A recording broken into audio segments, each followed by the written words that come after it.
റൗണ്ടപ്പിലേക്ക് സ്വാഗതം. ആദ്യം പ്രധാന വാർത്തകൾ. ശശി തരൂരിനെ അനുകൂലിച്ച് KPCC പ്രസിഡന്റ് സണ്ണി ജോസഫ്. ശശി തരൂർ സർക്കാരിനെ പുകഴ്ത്തിയിട്ടില്ല. വ്യാവസായിക വളർച്ചയിൽ ഫാക്ട് ശരിയെങ്കിലെന്നാണ് പറഞ്ഞതെന്നും സണ്ണി ജോസഫ്.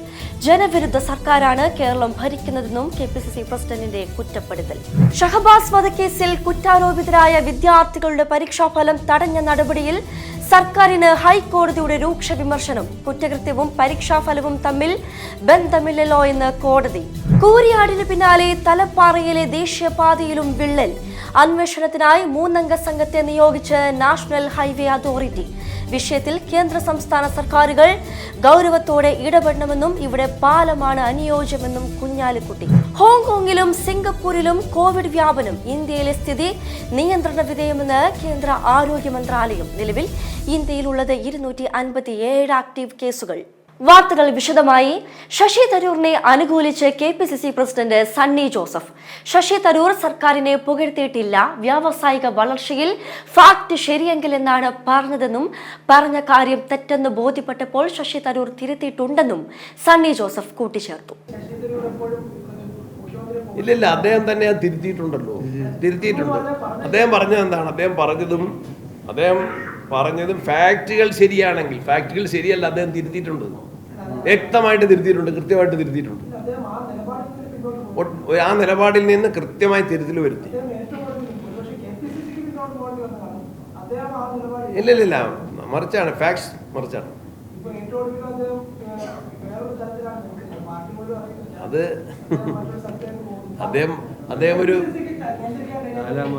അദ്ദേഹം AICC വർക്കിംഗ് കമ്മിറ്റി മെമ്പറാണ്. ജനവിരുദ്ധ സർക്കാരാണ് കേരളം ഭരിക്കുന്നതെന്ന് KPCC president Sunny Joseph MLA. തിരുവനന്തപുരത്ത് മാധ്യമങ്ങളോട് സംസാരിക്കുകയായിരുന്നു അദ്ദേഹം. സർക്കാരിന്റെ വാർഷികത്തിൽ കേരളത്തിലെ ജനങ്ങളെ നടുക്കുന്ന സംഭവ വികാസങ്ങളാണ് നടക്കുന്നതെന്ന് പറഞ്ഞ അദ്ദേഹം പിണറായി സർക്കാർ ക്ഷേമ പെൻഷൻ വർദ്ധിപ്പിക്കുന്നില്ലെന്നും പട്ടികജാതിക്കാരുടെ ബഡ്ജറ്റിൽ അവതരിപ്പിച്ച തുക പോലും വെട്ടിക്കുറയ്ക്കുന്നുവെന്നും അഭിപ്രായപ്പെട്ടു. സർക്കാരിന്റെ 4ാം വാർഷികാഘോഷം, നവകേരള സദസ് തുടങ്ങിയ പരിപാടികളെ സണ്ണി ജോസഫ് വിമർശിച്ചു. പിണറായി സർക്കാർ ആഘോഷങ്ങൾക്ക് വേണ്ടി കോടിക്കണക്കിന് രൂപയാണ് ചിലവഴിക്കുന്നത്. ഇപ്പോൾ കോടികൾ ചിലവഴിച്ച ആർഭാടമായി സർക്കാർ വാർഷികം കൊണ്ടാടുന്നു. നവകേരള സദസ്സിന് സർക്കാർ എത്ര കോടി ചിലവഴിച്ചുവെന്ന് വിശദീകരിക്കണമെന്നും അതുകൊണ്ട് കേരളത്തിൽ എന്തെങ്കിലും പ്രയോജനമുണ്ടായോ എന്നും അദ്ദേഹം ചോദിച്ചു. സർക്കാരിന്റെ 4ാം വാർഷികം ആഘോഷിക്കുമ്പോൾ കേരളത്തിലെ മാധ്യമങ്ങളിൽ, ദിനപത്രങ്ങളിലും ദൃശ്യമാധ്യമങ്ങളിലും ജനങ്ങൾ വായിക്കുന്ന വാർത്തകളും കാണുന്ന സംഭവങ്ങളും സർക്കാർ എവിടെ നിൽക്കുന്നു എന്നതിൻ്റെ വ്യക്തമായിട്ടുള്ള വിവരങ്ങളാണ്. തിരുവനന്തപുരത്തെ ദളിത് യുവതി ബിന്ദു, പട്ടികജാതി യുവതി ബിന്ദു പോലീസ് സ്റ്റേഷനിൽ മണിക്കൂറുകളാണ് കുടിവെള്ളം പോലും ലഭിക്കാതെ ക്രൂരമായിട്ടുള്ള പീഡനത്തിന് വിധേയമായിട്ടുള്ളത്. കള്ളക്കേസിൽ അവരെ പ്രതിയാക്കി കള്ളി എന്ന് വിളിച്ചു. മക്കൾക്കും കുടുംബത്തിനും ഉണ്ടായിട്ടുള്ള വലിയ വേദന കേരളത്തിലെ ജനങ്ങൾ കാണുന്നു. അതിന് കാര്യമായ പരിഹാരം ഗവൺമെൻറ്റിൻ്റെ ഭാഗത്തുണ്ടായിട്ടില്ല. ഈ ആഘോഷം നടക്കുമ്പോൾ ഞങ്ങൾക്ക് ലളിതമായിട്ട് ചോദിക്കാനുള്ള ഒരു കാര്യം, കഴിഞ്ഞ വർഷങ്ങളിൽ സർക്കാർ നടത്തിയ നവകേരള സദസ്സ്, അതിന് എത്ര പൈസ ചെലവഴിച്ചു? ഖജനാവിൽ നിന്ന് എത്ര പൈസ ചെലവഴിച്ചു? 140 നിയോജകമണ്ഡലങ്ങളിലുമായിട്ട് എത്ര പൈസ പിരിവിലൂടെ സമാഹരിച്ചു? അതിൻ്റെ സാമ്പത്തിക വരവ് ചെലവണക്ക് എന്താണ്? അത് ഓഡിറ്റ് ചെയ്തിട്ടുണ്ടോ? ആ കണക്ക് പ്രസിദ്ധീകരിക്കാൻ തയ്യാറുണ്ടോ? ഇനി ആ നവകേരള സദസ്സിൻ്റെ റിസൾട്ട് എന്താണ്? കേരളത്തിൽ ഏതെങ്കിലും ഒരു വികസന പദ്ധതി, ജനക്ഷേമകരമായ ഏതെങ്കിലും ഒരു പ്രവർത്തനം ഈ നവകേരള സദസ്സിൻ്റെ ഭാഗമായിട്ട് നടപ്പിലാക്കാൻ സാധിച്ചോ? ഏതെങ്കിലും നിയോജക മണ്ഡലത്തിൽ അല്ലെങ്കിൽ സംസ്ഥാന തലത്തിൽ എന്തെങ്കിലും ഒരു പദ്ധതി നടന്നോ? അപ്പോൾ നവകേരള സദസ്സ് ഒരു പരാജയമായിരുന്നു. അതിൻ്റെ മറ്റൊരു പതിപ്പാണ്, തുടർച്ചയാണ്. രാഷ്ട്രീയ പ്രചരണത്തിൻ്റെ ഭാഗമായിട്ടാണ് സർക്കാർ ഖജനാവിൽ നിന്ന് പണം ചെലവഴിച്ചുകൊണ്ട് ഇന്നത്തെ ഈ പ്രോഗ്രാം നടത്തുന്നത്. നവകേരള സദസ്സിന്റെ മറ്റൊരു പതിപ്പാണ് ഈ വാർഷികാഘോഷമെന്നും അദ്ദേഹം ചൂണ്ടിക്കാട്ടി. ഓരോ മേഖലയിലും കേരളം നേരിടുന്ന പ്രശ്നങ്ങൾ സണ്ണി ജോസഫ് MLA തുറന്നുകാട്ടി. സംസ്ഥാനത്ത് ലഹരി മാഫിയ അഴിഞ്ഞാടുകയാണെന്നും ക്രമസമാധാന തകർച്ചയിൽ കേരളം നട്ടം തിരികെയാണെന്നും ഇത്തരത്തിലുള്ള ജനകീയ പ്രശ്നങ്ങൾക്കൊന്നും പരിഹാരം കാണാൻ സർക്കാരിന് കഴിയുന്നില്ലെന്നും അദ്ദേഹം അഭിപ്രായപ്പെട്ടു.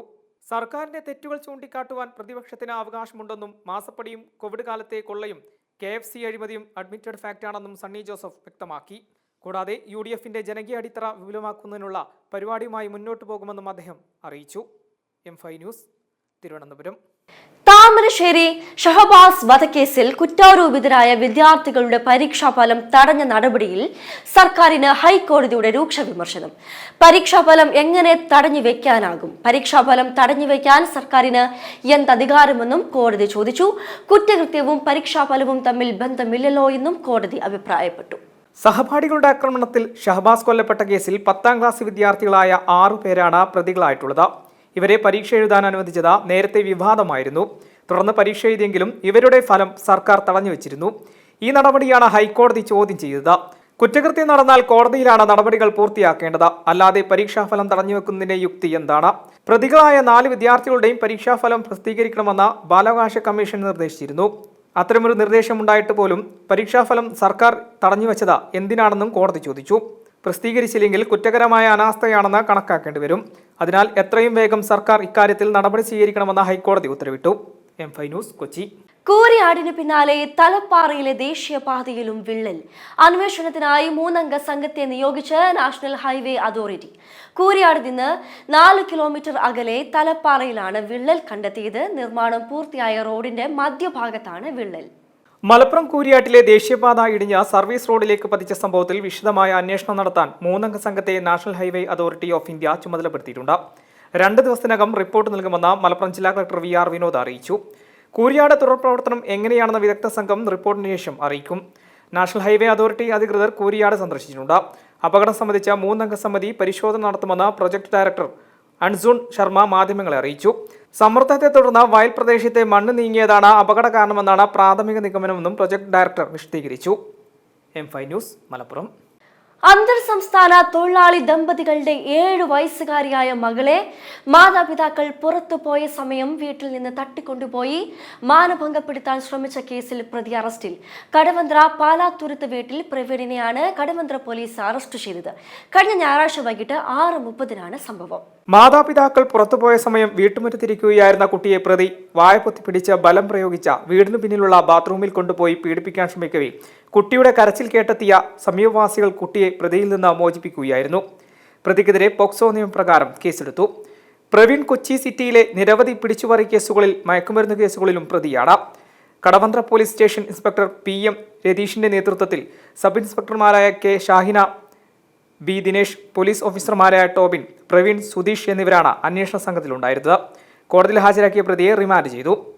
M5 news, Kochi. കോഴിക്കോട് പുതിയ ബസ് സ്റ്റാൻഡിനോട് ചേർന്ന് വസ്ത്ര ഗോഡൌണിലുണ്ടായ തീപിടുത്തത്തിൽ ഫയർഫോഴ്സ് റിപ്പോർട്ട് സമർപ്പിച്ചു. കെട്ടിടത്തിൽ അഗ്നിസുരക്ഷാ സംവിധാനമില്ലെന്നാണ് റിപ്പോർട്ടിൽ പറയുന്നത്. വരാന്ത കെട്ടിയടിച്ച നിലയിലായിരുന്നെന്നും ഇടനാഴിയിലും കോണിപ്പടിയിലും തുണി കൂട്ടിയിട്ടിരിക്കുകയായിരുന്നുവെന്നും റിപ്പോർട്ടിൽ പറയുന്നു. ഫയർഫോഴ്സ് സ്ഥലത്തെത്താൻ വൈകിയില്ലെന്നും ഫയർഫോഴ്സിന്റെ അന്വേഷണ റിപ്പോർട്ടിൽ വ്യക്തമാക്കുന്നുണ്ട്.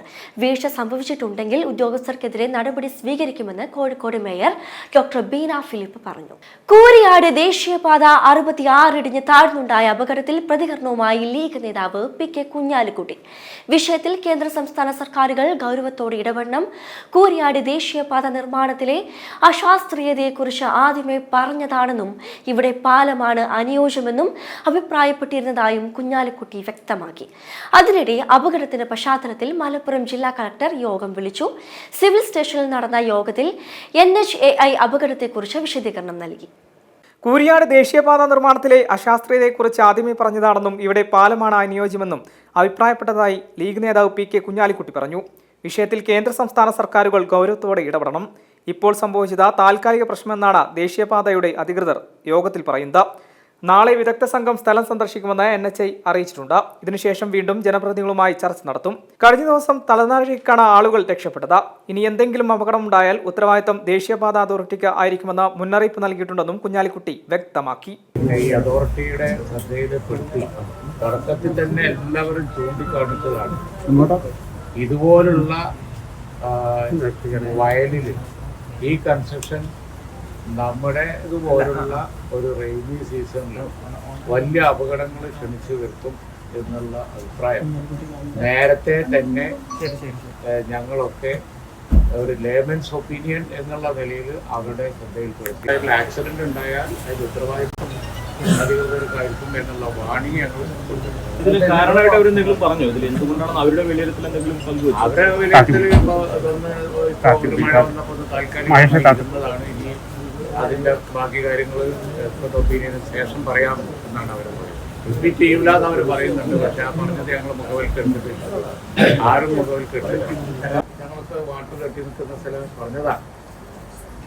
പക്ഷെ അവരിപ്പോൾ പറയുന്നത് നാളെ അവരുടെ എക്സ്പെർട്ട് ടീം വരുന്നുണ്ട്, പരിശോധിച്ചിട്ട് ജനപ്രതിനിധികളൊക്കെ ആയിട്ട് വീണ്ടും ചർച്ച ചെയ്യാം, ഗവൺമെൻറ് ഈ കാര്യത്തിലൊക്കെ നോക്കിയിട്ട് വീണ്ടും ചർച്ച ചെയ്യാം എന്നാണ് അവർ പറയുന്നത്.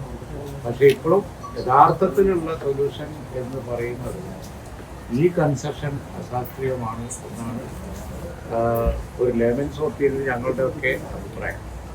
ഈ എക്സ്പെർട്ട് ഒപ്പീനിയൻ അവർ പറയുന്നത് ഈ പ്രശ്നം താൽക്കാലികമാണ്, അതിനുള്ള സൊല്യൂഷൻ ഞങ്ങൾ കണ്ടെത്തും എന്നാണ് അവർ പറയുന്നത്. അവരുടെ വിസിറ്റിന് ഇതൊക്കെ വിദഗ്ധന്മാരൊക്കെ നാളെ വരുന്നുണ്ട്, വന്നിട്ട് വീണ്ടും മീറ്റിംഗ് വിളിക്കാം എന്നാണ് പറയുന്നത്. പക്ഷേ ഒരു പെർമനന്റ് ആയിട്ടുള്ള സൊല്യൂഷൻ വളരെ നിർബന്ധമാണ്.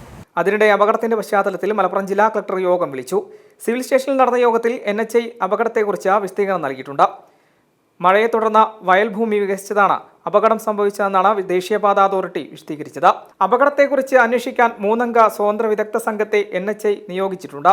ഈ സംഘം നാളെ സ്ഥലം സന്ദർശിക്കുമെന്നും നാളെ തന്നെ റിപ്പോർട്ട് സമർപ്പിക്കുമെന്നും ജില്ലാ കളക്ടർ അറിയിച്ചു. റിപ്പോർട്ട് പരിഗണിച്ച് തുടർ നടപടി സ്വീകരിക്കുമെന്നും കളക്ടർ വ്യക്തമാക്കി. M5 news Malappuram. വിവിധ ആവശ്യങ്ങൾ ഉന്നയിച്ച് സെക്രട്ടേറിയറ്റിന് മുന്നിൽ ആശാവർക്കർമാർ തുടങ്ങിയ സമരം ഇന്ന് 100ാം നാളിലേക്ക്. സംസ്ഥാന സെക്രട്ടേറിയറ്റിന് മുന്നിൽ തുടരുന്ന സമരത്തിന് പുറമെ കേരളമാകെ സഞ്ചരിച്ചുള്ള രാപ്പകൽ സമരയാത്ര 16ാം ദിവസത്തിലേക്ക് കടന്നു. സർക്കാരിന്റെ പിടിവാശിക്കെതിരെ സ്ത്രീ തൊഴിലാളികൾ നടത്തുന്ന പോരാട്ടം കേരളത്തിലെ സമര ചരിത്രത്തിന്റെ ഭാഗമാകുകയാണ്.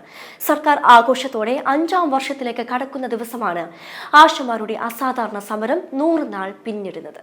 സെക്രട്ടേറിയറ്റിന് മുന്നിലെ രാപ്പകൽ സമരം, അനിശ്ചിതകാല നിരാഹാര സമരം, മുടിമുറിക്കൽ സമരം, നിയമസഭാ മാർച്ച്, സാംസ്കാരിക നേതാക്കളുടെ സംഗമം, പ്രതിഷേധ പൊങ്കാല, സെക്രട്ടേറിയറ്റ് ഉപരോധം, ഒടുവിൽ കേരളമാകെ നീണ്ടു നിൽക്കുന്ന രാപ്പകൽ സമരയാത്ര, CATUവിന്റെ സമാന്തര സമരം, INTUCയുടെ തൊഴിലാളി വിരുദ്ധ നിലപാട്, മഴയത്ത് വലിച്ചുകെട്ടിയ ടാർപോളിൽ ഷീറ്റ് വരെ വലിച്ചുമാറ്റിയുള്ള പോലീസ് നടപടികൾ, ഒന്നിലും പതറാതെയാണ് ആശാസമരം മുൻപോട്ട് പോകുന്നത്. ദിനംപ്രതി 300 രൂപ തികച്ചു കിട്ടാനില്ലാത്ത സ്ത്രീ തൊഴിലാളികളെ 100 ദിവസമായി സമരമുഖത്ത് ഒന്നിച്ചു നിർത്തുന്ന നേതൃസാന്നിധ്യം MA ബിന്ദു, S മിനി എന്നിവരുടേതാണ്.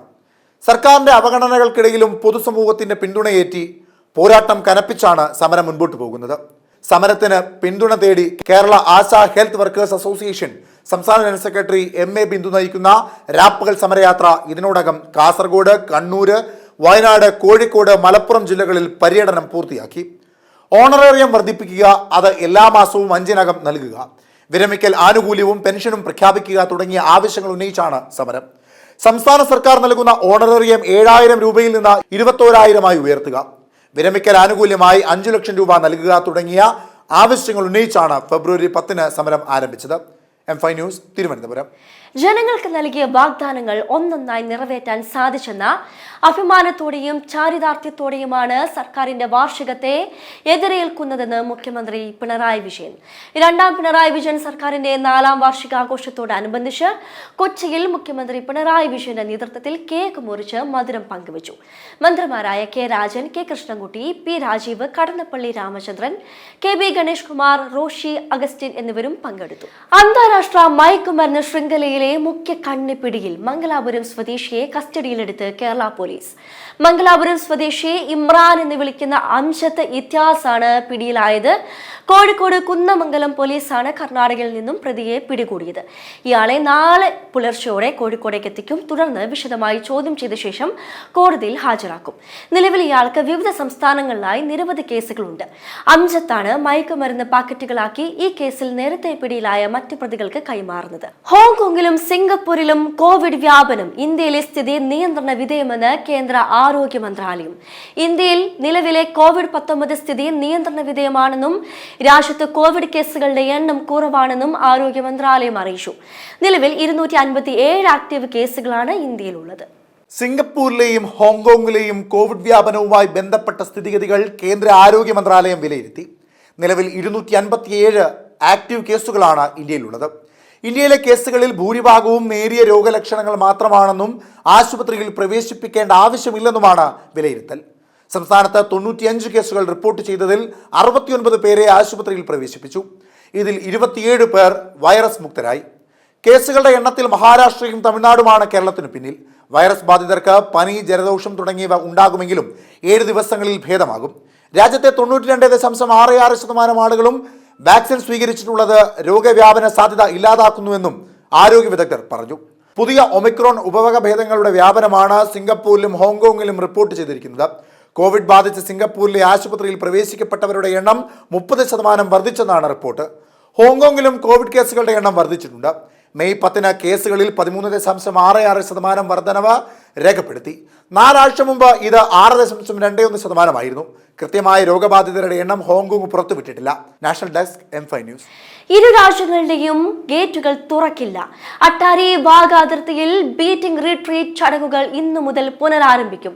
ചടങ്ങ് കാണാനായി പൊതുജനങ്ങൾക്ക് പ്രവേശനം അനുവദിക്കും. 12 ദിവസത്തെ ഇടവേളയ്ക്ക് ശേഷമാണ് അതിർത്തിയിലെ ബീറ്റിംഗ് റിട്രീറ്റ് ചടങ്ങുകൾ പുനരാരംഭിക്കുന്നത്. പഹൽഗാം ഭീകരാക്രമണത്തെ തുടർന്നാണ് ചടങ്ങുകൾ താൽക്കാലികമായി നിർത്തിവച്ചത്. നിലവിൽ സ്ഥിതിഗതികൾ ശാന്തമായതോടെയാണ് അതിർത്തികളിലെ ചടങ്ങുകൾ പുനരാരംഭിക്കാൻ തീരുമാനമായത്. പഞ്ചാബിലെ അമൃത്സറിലെ വാഗാഠാരിയിൽ എല്ലാ ദിവസവും നടക്കുന്ന ചടങ്ങാണ് ബീറ്റിംഗ് റിട്രീറ്റ്. സൂര്യാസ്തമയത്തോടെ ഇരു രാജ്യങ്ങളുടെയും സൈനികർ മാർച്ച് ചെയ്തെത്തി പതാക താഴ്ത്തുന്ന ചടങ്ങാണിത്. സുരക്ഷാ പ്രവേശനം കണക്കിലെടുത്താണ് മെയ് 8 മുതൽ ഇവിടങ്ങളിലേക്കുള്ള പൊതുജനങ്ങളുടെ പ്രവേശനം BSF നിരോധിച്ചത്. അതേസമയം അതിർത്തികളിലെ പതാക താഴ്ത്തൽ ഈ ദിവസങ്ങളിലും തുടർന്നിരുന്നുവെന്നും പൊതുജനങ്ങൾക്കുള്ള പ്രവേശനം മാത്രമാണ് റദ്ദാക്കിയതെന്നുമാണ് ഉദ്യോഗസ്ഥർ വ്യക്തമാക്കുന്നത്. നിലവിലെ സാഹചര്യത്തിൽ ഇരു രാജ്യങ്ങളുടെയും ഗേറ്റുകൾ തുറക്കില്ല. BSFും പാക് റേഞ്ചേഴ്സുമായുള്ള ഹസ്തദാനവും ഒഴിവാക്കിയിട്ടുണ്ട്. ചടങ്ങ് കാണാനായി പൊതുജനങ്ങൾക്ക് പ്രവേശനം അനുവദിക്കും. 12 ദിവസത്തെ ഇടവേളയ്ക്ക് ശേഷമാണ് അതിർത്തിയിലെ ബീറ്റിംഗ് റിട്രീറ്റ് ചടങ്ങുകൾ പുനരാരംഭിക്കുന്നത്. ഫിറോസ്പൂരിലെ ഹുസൈനിവാല അതിർത്തിയിലെയും സത്കി അതിർത്തിയിലെയും ബീറ്റിംഗ് റിട്രീറ്റ് ചടങ്ങുകൾ ഇന്നു മുതൽ പുനരാരംഭിക്കും. M5 news, New Delhi. സംസ്ഥാനത്ത് വീണ്ടും കാട്ടാന ആക്രമണം. കഞ്ചിക്കോട് ചെല്ലൻകാവ് വെച്ചാണ് ആക്രമണം ഉണ്ടായത്. കർഷകനായ ചെല്ലൻകാവ് സ്വദേശി സുന്ദരന് കാട്ടാനയുടെ ആക്രമണത്തിൽ പരിക്കേറ്റു. മാവിൻ തോട്ടത്തിൽ വെച്ചാണ് ആനയുടെ ആക്രമണം ഉണ്ടായത്. ഇടുപ്പിനും തോളലിനുമാണ് പരിക്കേറ്റത്. പരിക്ക് ഗുരുതരമല്ലെന്നാണ് റിപ്പോർട്ട്. തൊട്ടുമുന്നിൽ കാട്ടാനയെ കണ്ട് ഓടിയപ്പോൾ പരിക്കേറ്റതാണെന്നാണ് വിവരം. വനംവകുപ്പ് ഉദ്യോഗസ്ഥർ പനങ്കാവ് ഭാഗത്തു നിന്നും തുരത്തിയപ്പോൾ കാട്ടാന ചെല്ലൻകാവിലേക്ക് എത്തിയെന്നാണ് പറയപ്പെടുന്നത്. ശരീരത്തിൽ ചൂരൽ കൊണ്ട് അടിച്ച പാടുകൾ. പോലീസ് കസ്റ്റഡിയിലെടുത്ത് വിട്ടയച്ച സുരേഷിന്റെ മരണത്തിൽ ദുരൂഹതയെന്ന കുടുംബം. സുരേഷിന്റെ ശരീരമാസകലം മുറിവുകൾ ഉണ്ടായിരുന്നുവെന്ന് സഹോദരൻ. പോലീസ് മർദ്ദനത്തിലാണ് മകൻ മരിച്ചതെന്ന് സുരേഷിന്റെ അമ്മ. മാർച്ച് 22-നാണ് കോയിപ്പുറം സ്വദേശി സുരേഷിനെ മരിച്ച നിലയിൽ കണ്ടത്. പോലീസ് വിട്ടയച്ച് 6-ാം ദിവസമാണ് സുരേഷിനെ തൂങ്ങി മരിച്ച നിലയിൽ കണ്ടെത്തിയത്. മാർച്ച് 16-നാണ് കഞ്ചാവ് ഉപയോഗിച്ചെന്ന് ആരോപിച്ച് സുരേഷിനെ പോലീസ് കസ്റ്റഡിയിലെടുത്തത്. പോലീസ് വിട്ടയച്ച് 6-ാം ദിവസമാണ് സുരേഷിനെ തൂങ്ങി മരിച്ച നിലയിൽ കോന്നിയിൽ നിന്ന് കണ്ടെത്തിയത്. മരിക്കുന്നതിന് തലേ ദിവസം വീട്ടിലെത്തി 2 പേർ സുരേഷിനെ കൂട്ടിക്കൊണ്ടുപോയെന്നാണ് അമ്മ അമ്മിണി പറയുന്നത്. കാറിൽ വന്നവർക്കൊപ്പം സുരേഷ് വാഹനം ഓടിച്ചു പോകുകയായിരുന്നു. വീട്ടിലെത്തി സുരേഷിനെ ആരോ കൂട്ടിക്കൊണ്ടു പോയിരുന്നുവെന്ന് പോലീസും സ്ഥിരീകരിച്ചു. കോയിപ്പുറത്ത് നിന്നുള്ള സുരേഷ് കോന്നിയിൽ പോയി ആത്മഹത്യ ചെയ്തു എന്നതിൽ ദുരൂഹതയുണ്ടെന്നാണ് സഹോദരൻ സണ്ണി ആരോപിക്കുന്നത്. സുരേഷിന് മർദ്ദനമേറ്റതായി സഹോദരൻ പറയുന്നു. സുരേഷ് ഡ്രൈവറായി ജോലി ചെയ്യുന്ന വാഹനം ഉടമയോട് മർദ്ദനമേറ്റ വിവരങ്ങൾ സുരേഷ് പറഞ്ഞിരുന്നു. മർദ്ദിച്ച ശേഷമാണ് പോലീസ് സ്റ്റേഷനിൽ നിന്നും വിട്ടയച്ചത്. കഞ്ചാവ് ഉപയോഗിച്ചിരുന്നില്ലെന്ന് ആവർത്തിച്ചു പറഞ്ഞിട്ടും മർദ്ദിച്ചു. തുടർന്ന് അടുത്ത ദിവസം ആരോ എത്തി കാറിൽ കയറ്റി കൊണ്ടുപോയെന്നും പിന്നീട് മരിച്ച വിവരമാണ് അറിഞ്ഞതെന്നും സണ്ണി പറയുന്നു. അതേസമയം സുരേഷിന്റെ 4 വാരിയലുകൾക്ക് പൊട്ടലുള്ളതായും പോസ്റ്റ്മോർട്ടം റിപ്പോർട്ട്. ചൂരൽ കൊണ്ട് അടിച്ചതായി കരുതുന്ന പാടുകളും ശരീരത്തിലുണ്ട്. ശരീരത്തിൽ ഉരഞ്ഞ പാടുകളുമുണ്ടെന്നും കണ്ടെത്തിയിട്ടുണ്ട്. M5 news, Pathanamthitta. മഴവെള്ളം പമ്പ് ചെയ്യുന്നതിനിടെ വൈദ്യുതാഘാതമേറ്റ് 2 മരണം. ബംഗളൂരു മഴക്കെടുതിയിൽ മരണം 3ആയി. തിങ്കളാഴ്ച വൈകുന്നേരം 6 മണിയോടെ അപ്പാർട്ട്മെന്റിലായിരുന്നു സംഭവം. മൻമോഹൻ കാമത്ത്, ദിനേശ് എന്നിവരാണ് വൈദ്യുതാഘാതമേറ്റ് മരിച്ചത്. താമസക്കാരനായ മൻമോഹൻ കാമത്തും അപ്പാർട്ട്മെന്റിലെ തൊഴിലാളിയായ നേപ്പാൾ സ്വദേശി ഭരതിന്റെ മകൻ ദിനേശും വൈദ്യുതി മോട്ടോർ ഉപയോഗിച്ച് കെട്ടിക്കിടക്കുന്ന മഴവെള്ളം ഒഴുക്കിക്കളയാൻ ശ്രമിക്കുന്നതിനിടെയാണ് വൈദ്യുതാഘാതമേറ്റ് മരിച്ചത്. പേരൂർക്കടയിലെ മാല കാണാതായ സംഭവത്തിൽ തുടരന്വേഷണത്തിന് നിർദ്ദേശം. പോലീസുകാർക്ക് മുന്നറിയിപ്പുമായി ADGP. ദളിത് സ്ത്രീയെ അന്യായമായി കസ്റ്റഡിയിൽ വെച്ച സംഭവത്തിൽ വകുപ്പ് തല അന്വേഷണം പുരോഗമിക്കുകയാണ്. സംഭവത്തിൽ കൂടുതൽ നടപടിക്കും സാധ്യത. സ്വർണമാല കാണാതായ സംഭവത്തിൽ ദളിത് സ്ത്രീയെ അന്യായമായി പേരൂർക്കട പോലീസ് കസ്റ്റഡിയിൽ വെച്ച സംഭവത്തിൽ പോലീസുകാർക്ക് മുന്നറിയിപ്പുമായി ADGP. മാന്യമായി പെരുമാറിയില്ലെങ്കിൽ കർശന നടപടി ഉണ്ടാകുമെന്നാണ് വീണ്ടും മുന്നറിയിപ്പ് നൽകിയത്. മാല കാണാതായ സംഭവത്തിൽ തുടരന്വേഷണം നടത്താനും ADGP H. വെങ്കിടേഷ് നിർദ്ദേശം നൽകി. സംഭവം വലിയ വിവാദമാവുകയും മുഖ്യമന്ത്രിയുടെ ഓഫീസിനെതിരെ വിമർശനം ഉയരുകയും ചെയ്തതോടെയാണ് ADGP പോലീസുകാരോട് ആദ്യം മാന്യമായി പെരുമാറണമെന്ന് ആവശ്യപ്പെട്ടത്. പിന്നാലെ ഇന്നലെ ADGP വിളിച്ച വീഡിയോ കോൺഫറൻസിലും അദ്ദേഹം നിലപാട് ആവർത്തിച്ചു. മാന്യമായി പെരുമാറാത്ത ഉദ്യോഗസ്ഥർക്കെതിരെ കർശന നടപടി ഉണ്ടാകുമെന്നാണ് അദ്ദേഹം വ്യക്തമാക്കിയത്. സംഭവത്തിൽ വകുപ്പ് തല അന്വേഷണം നടക്കുകയാണ്. ബിന്ദുവിന്റെ മൊഴിപ്രകാരം കുടിക്കാൻ വെള്ളം പോലും പോലീസുകാർ നൽകിയില്ല. ഈ ആരോപണമടക്കം പോലീസ് സ്റ്റേഷനിലെ CCTV ദൃശ്യങ്ങളടക്കം മുൻനിർത്തി പരിശോധിക്കുന്നുണ്ട്. ഡ്യൂട്ടിയിലുണ്ടായിരുന്ന പോലീസുകാർക്കെതിരെയാണ് അന്വേഷണം. ഇതോടെ പേരൂർക്കട പോലീസ് സ്റ്റേഷനിലെ കൂടുതൽ പേർക്കെതിരെ നടപടി ഉണ്ടാകുമെന്നാണ് കരുതുന്നത്. മാല കാണാതായെന്ന ഓമനയുടെ പരാതിയിൽ മാല കണ്ടെത്തിയതോടെ പോലീസ് അന്വേഷണം അവസാനിപ്പിച്ചിരുന്നു. ബിന്ദു ജോലിക്ക് നിന്നിരുന്ന വീടിന്റെ ഉടമയാണ് ഓമന. ബിന്ദുവിനെ പോലീസ് കസ്റ്റഡിയിലെടുത്ത മണിക്കൂറുകൾക്ക് ശേഷം ഓമനയുടെ വീട്ടിലെ ചവറുകൂനയിൽ നിന്നാണ് മാല കണ്ടെത്തിയത്. ഇതോടെയാണ് കേസ് അവസാനിപ്പിച്ചത്. എന്നാൽ പരാതി വ്യാജമായിരുന്നോ എന്നടക്കം വിശദമായ സംഭവം അന്വേഷിക്കാനാണ് ADGPയുടെ നിർദ്ദേശം. ബിന്ദു പരാതി നൽകുകയാണെങ്കിൽ അതിൽ അന്വേഷണം നടത്തും. തുടരന്വേഷണം നടക്കുകയാണെങ്കിൽ ജില്ലാ ക്രൈംബ്രാഞ്ചിനെ കൊണ്ട് അന്വേഷണം നടത്തുമെന്നാണ് വിവരം. M5 news, Thiruvananthapuram. ഇനി സ്പോർട്സ് വാർത്തകൾ.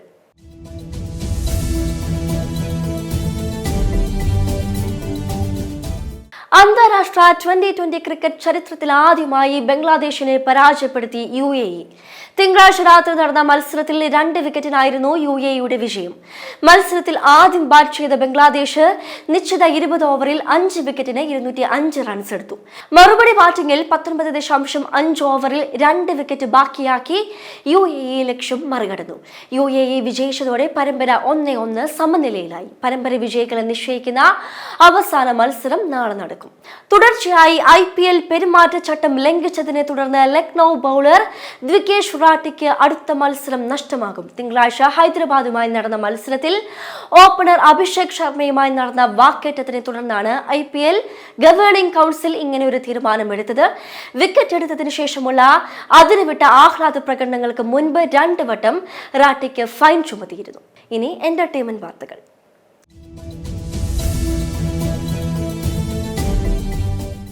തെലുങ്ക് സിനിമാ താരം ജൂനിയർ NTRനുള്ള പിറന്നാൾ സമ്മാനമായി വാർ 2 എന്ന ചിത്രത്തിന്റെ ടീസർ പുറത്തുവിട്ടു. YRFന്റെ യൂട്യൂബ് ചാനലിലൂടെയാണ് ടീസർ പുറത്തുവിട്ടിരിക്കുന്നത്. ഹൃതിക് റോഷൻ നായകനാകുന്ന ചിത്രത്തിൽ ജൂനിയർ NTR ഒരു പ്രധാന കഥാപാത്രത്തെ അവതരിപ്പിക്കുന്നു. ഓഗസ്റ്റ് 14 വാർ 2 ലോകമെമ്പാടുമുള്ള തിയേറ്ററുകളിൽ റിലീസ് ചെയ്യും. ഇന്ദ്രൻസും മധുബാലയും പ്രധാന വേഷങ്ങളിലെത്തുന്ന ചിന്ന ചിന്ന ആസെ എന്ന ചിത്രത്തിന്റെ ഫസ്റ്റ് ലുക്ക് പോസ്റ്റർ സംവിധായകൻ മണിരത്നം പുറത്തിറക്കി. മലയാളത്തിൽ കുറേ വർഷക്കാലത്തെ ഇടവേളയ്ക്ക് ശേഷമാണ് ശക്തമായ കേന്ദ്ര കഥാപാത്രത്തിൽ മധുബാല അഭിനയിക്കുന്നത്. ഗോവിന്ദ വസന്തയാണ് ചിത്രത്തിന്റെ സംഗീത സംവിധാനം നിർവഹിക്കുന്നത്. ഇനി കാലാവസ്ഥ.